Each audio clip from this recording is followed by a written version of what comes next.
Okay, so, I don't know. I made a Facebook post about this the other day, and it's something that I think about a lot.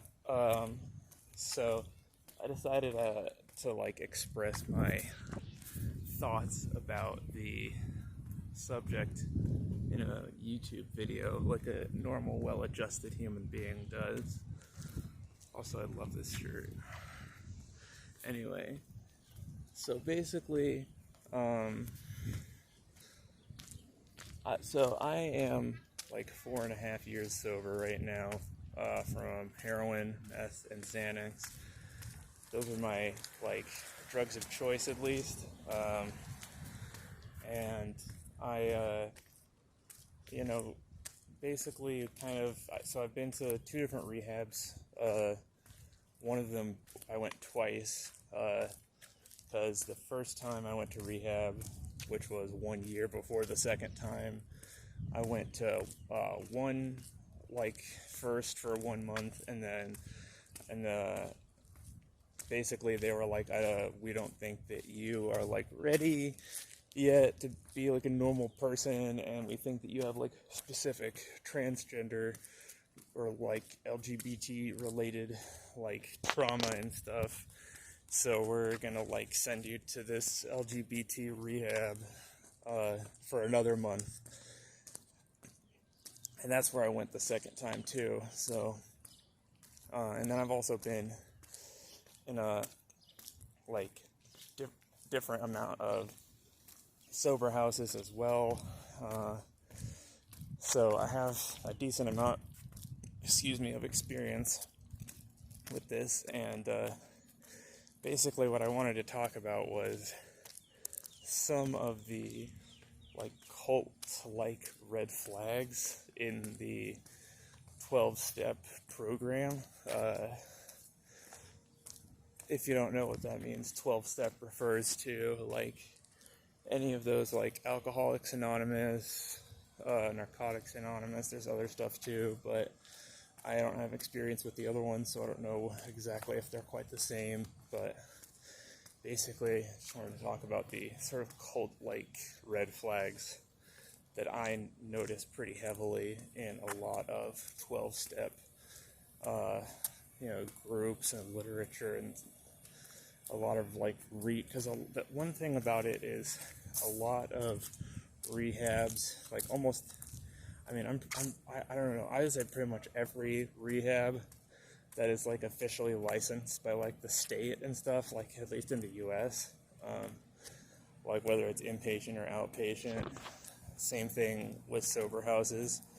They, I think, are required to make their patients go participate in 12-step, whether or not they actually believe in it or agree with it, which is really weird that can be a government mandated thing, considering a literal requirement of being in 12-step is to have some form of religious belief, which in a fairly decent amount of 12-step groups is required to be Christianity. So basically one big thing that you look for as a big red flag. Well, I want to specify first that I don't think that 12-step actually qualifies 100% as a cult, but I think that it just has a lot of really dangerous red flags that I'm not trying to incorrectly spread the notion that it actually is a cult. I think it's just a very dangerous program for a lot of people, and it is very cult-like. And another issue is that it is so required for so many people. A lot of people don't realize that you're literally required to be in 12-step, in a lot of situations that addicts face. If you, for example, you get caught up in some legal stuff, and it involves drugs, or if you're high or have drugs on you when they arrest you, or if you have a history of stuff and they know that you're a drug addict, they will often be like, okay, we're giving you an option. You either have to go to rehab for as long as they want. The rehab says that you should be there, and then you have to, once you leave rehab, you have to go to the sober house for as long as the sober house people think you should be there for. And if you don't do that stuff, and you don't get signed off by the doctors or the people who run the sober house or whatever, then they will put you in jail.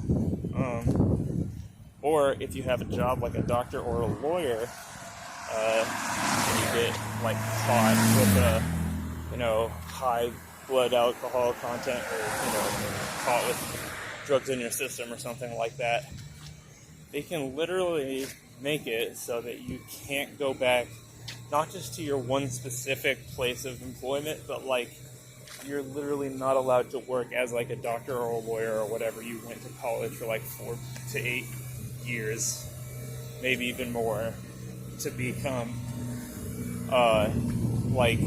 this thing that you literally spent hundreds of thousands of dollars going to college for.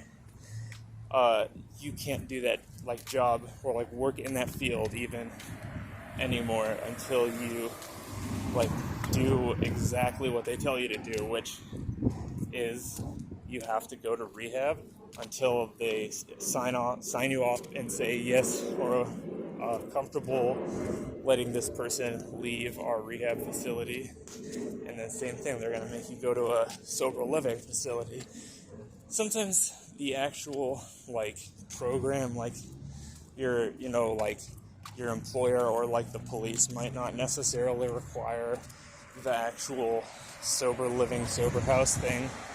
But the issue is that most rehabs, regardless of whether or not you actually should be in a sober living facility, 9 out of 10 times, even more often than that really, 95 out of 100 times, probably, they will say that we will not sign off and say that as doctors we're okay with you leaving this rehab facility unless you are going directly into a sober living facility and also going into an outpatient rehab. So that is why I think it's so important to look at this whole 12-step thing, because that's the thing people don't realize. It's literally government mandated. You can go to jail if you don't participate in it in a lot of situations. So I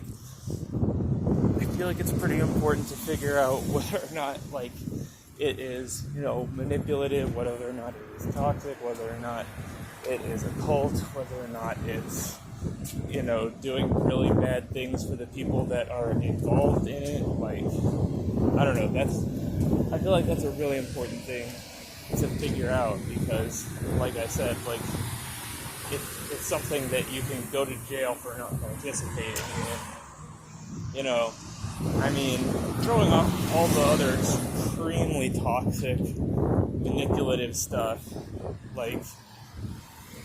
they're literally government mandating you to go into a literally religious program, and a lot of people will defend it and say, oh, you don't have to be you don't have to be a Christian to be in 12-step, or you don't need to even be religious to be in 12-step. But the thing is that there are actually some rehabs and sober houses and 12-step groups that will literally kick you out if they find out that you don't believe in God, which that's so nuts, that's so sketchy to me. I just don't get how people see that and are not totally freaked out by that. But on top of that, so back to what I was saying earlier, one of the big, if you watch any videos or read any material on cult identifiers, red flags, things that make a cult, like one of the most like important and big things about that is like how they manipulate you to like believe like that there is literally no other way. Like basically, like if you don't like follow what the group believes in and what the group says you should be doing, then something really horrible is going to happen to you, even though that's completely inaccurate. Like that's a huge like cult tactic, is, you know, being like, oh, you know, if you don't follow the, you know, children of Jesus or whatever, then, you know, when the rapture comes, then you're going to be, you know, tortured and raped by Satan for 1,000,000 trillion billion years in hell. And it's the exact same thing in 12-step. They tell you, oh, if you're not constantly going to fucking 12-step meetings every 30 seconds and like spreading it to every single person that you know, and like you're literally just gonna fucking, within like 5 minutes, you're just gonna end up with like dead in a ditch with a fucking dirty AIDS covered needle in your fucking arm. Like they literally spread that type of propaganda of like, oh, like if you leave the group for even like a couple days, like you're gonna end up in some horrible DUI or like in jail, or like some horrible thing's gonna happen to you. And like, I don't know, it's just really manipulative, especially because it's not true at all. Like I stopped going to the group like probably, I'd say like maybe 3.5 years ago, and honestly, if anything, my sobriety is, and my mental health and my like general just like life has gotten a lot better, because I'm not constantly guilt tripping myself every day for totally ridiculous things, and not like going to these meetings that literally like not only do not help me in any way, but literally like make me feel worse about myself. Like I am literally just so much better because I stopped going.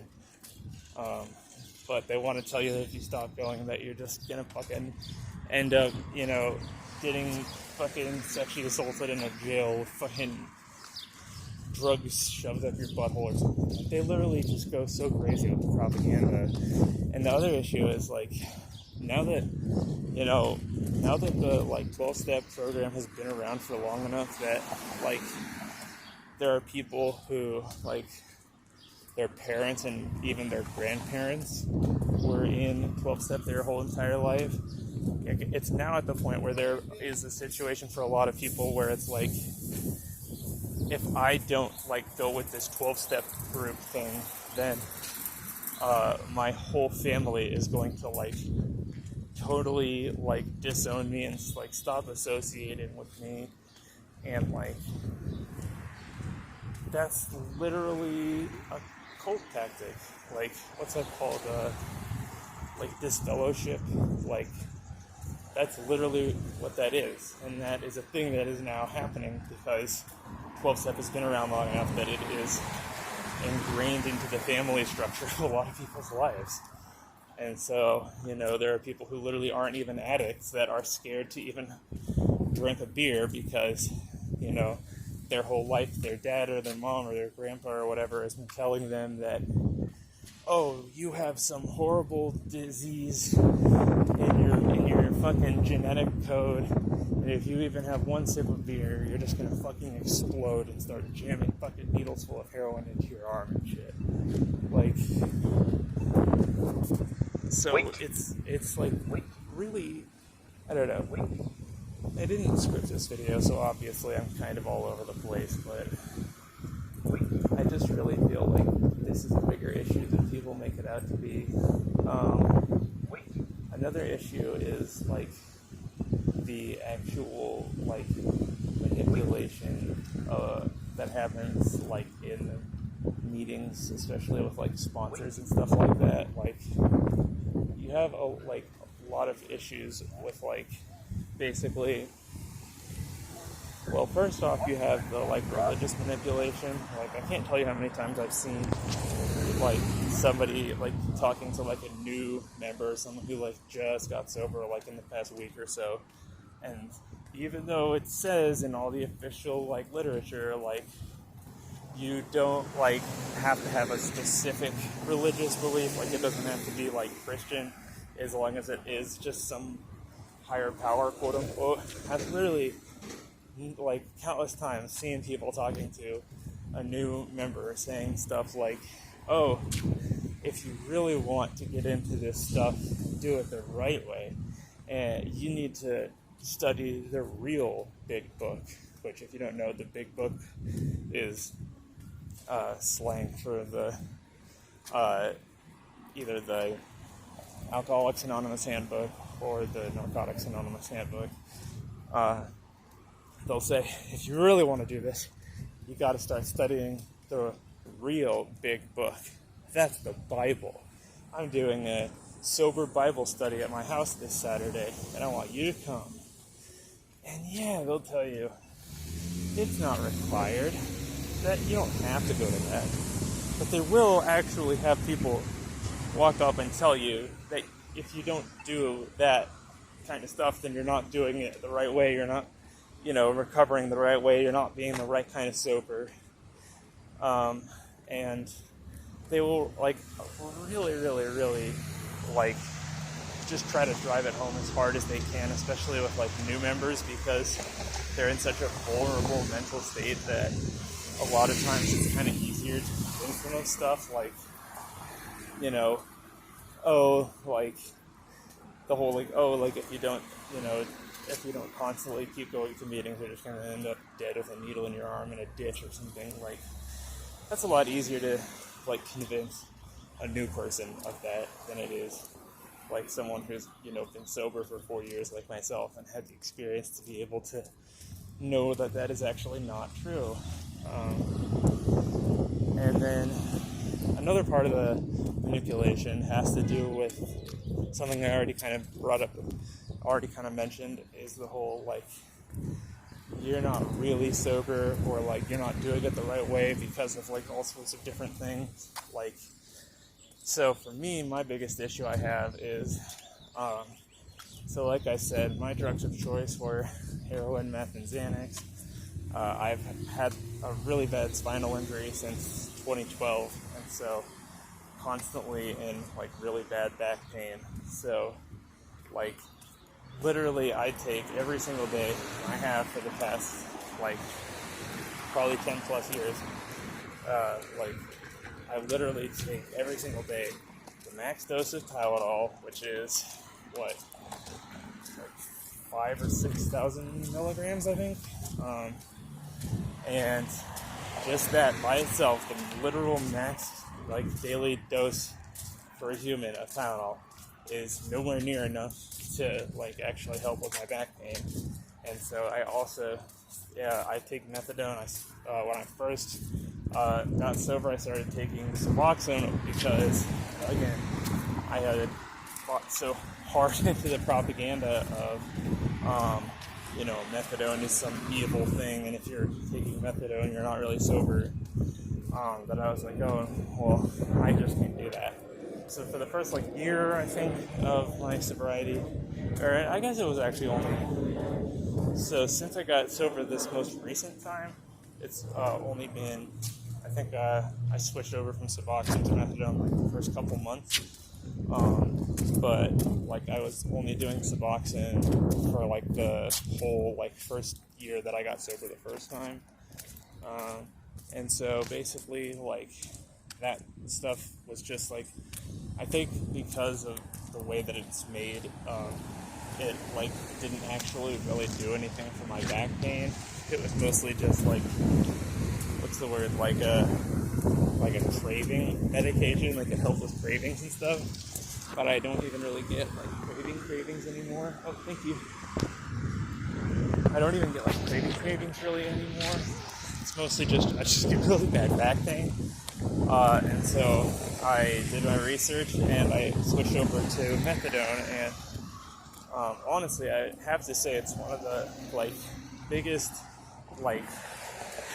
biggest helps for my recovery that I've had this entire past 5 years, because like now that I'm on a medication that literally does not like get me any kind of like high or inebriated or like out of my ability to control myself or anything like that, like and I'm like not having constant severe back pain all the time to the point where I'm like barely even able to like walk around and just like do basic things. Like my life has gotten so much better, and I'm able to do the main thing is I'm able to like do so much more things. Like I'm actually able to actively participate in life and like in my recovery as like a sober person, you know, not having to just sit around all day and like, because it's not really fun. Like, yeah, it's great to be sober, but if you spend your whole sober life just sitting around in your bed or in a chair being in a bunch of pain all day, that's not really that fun. And like it's not worth it. But like once you're able to like actually get to the point where you're like at like a neutral like baseline, and you can be like, oh, okay, like this is like normal. Like I'm finally able to just start out at like normal and like work my way up, and it feels so much better to just be able to do it like that. And so, you know, for me, especially because it literally doesn't get me high, like I literally see it as like nothing but a good thing. I mean, other than the fact that there is a side effect of constipation, which I've had to figure out how to get around. Milk and magnesia and prune juice is a godsend for that, by the way. But yeah, so like for me, I see that as like a positive. There are so many people in the recovery community who see that as just this evil, negative, awful, horrible thing, because, you know, they've bought so hard into the propaganda, and so they go around shaming people who are on stuff like, you know, Suboxone, Subutex, Methadone. Also people who are on like super low doses of like other narcotic medications that are like low enough of a dose that there's no way they could be getting high off of them, and it's like for something they actually need and it's prescribed by a doctor. Like this, they do the same thing for them. Like I had a friend in rehab who like really needed to be on I can't remember what it was, but it was some like ADHD medication, and it was like such a low dose that there was no way that she was getting like any kind of like high or inebriated or anything off of it. But there were like literally groups like NA groups and AA groups and like sober houses that would not let her go there. Like that's the other thing. Like if you're on Suboxone or like Methadone, like you're like limiting your options for sober houses by like 50% or more. Like, and people will literally just like, what's the word? Like they'll just like shame the absolute hell out of you and make you feel like you're literally like a bad person. And like,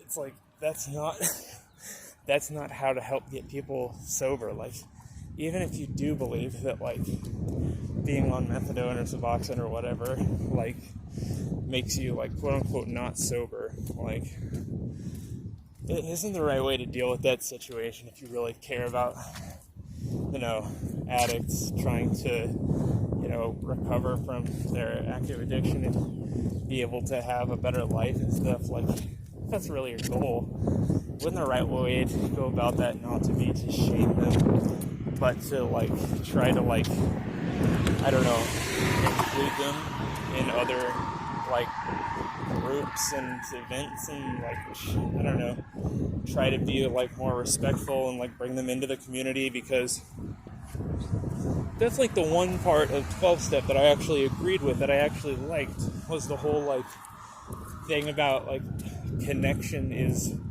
the enemy of addiction or whatever, or like the enemy of depression or something. Like if you're able to like have connection and have like a group of friends and like, what's that word, like a support network, like that will be like, that'll be like the fire extinguisher to, you know, your depression and your, you know, addiction and stuff like that. That's like the one part of 12-step I really liked. But then it's like anybody who like doesn't like just like completely conform to every piece of bullshit, like they're just treated like absolute vermin. And it's like, I don't know. The other part of the issue is that there's not really very, like, for the most part, there's not really another option for anybody. Like, people who want to, like, engage in some kind of organized recovery meetings and groups and stuff don't really have that option if they're not, like, if they don't, like, feel like they have a connection with 12-step, because that's really their only option, you know? Like, I'm sure there's some small groups out there that are like, oh, you know, I don't know, some kind of alternative, non-traditional thing, but they've got to be really few and far between because I've never heard of them. And I don't know, I feel like that makes it so much worse, because then you don't have, your option is nothing or something that is counterproductive and not beneficial and maybe even toxic and bad for you, you know? So I think that's part of why I feel so upset about it, because I just wish that there was another option for people to go to if they don't feel like 12-step is something that works for them, you know? I don't know. This is just kind of a rambly rant. I just wanted to sort of get this shit off of my chest. I don't know. Here. Let me show off the, how do I switch the camera? I want to show off the lake here. I don't think it'll let me, but I'll go like that.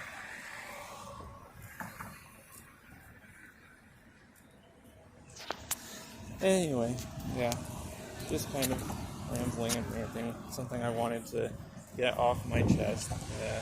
So yeah, thank you for watching, and enjoy the rest of your day, I guess.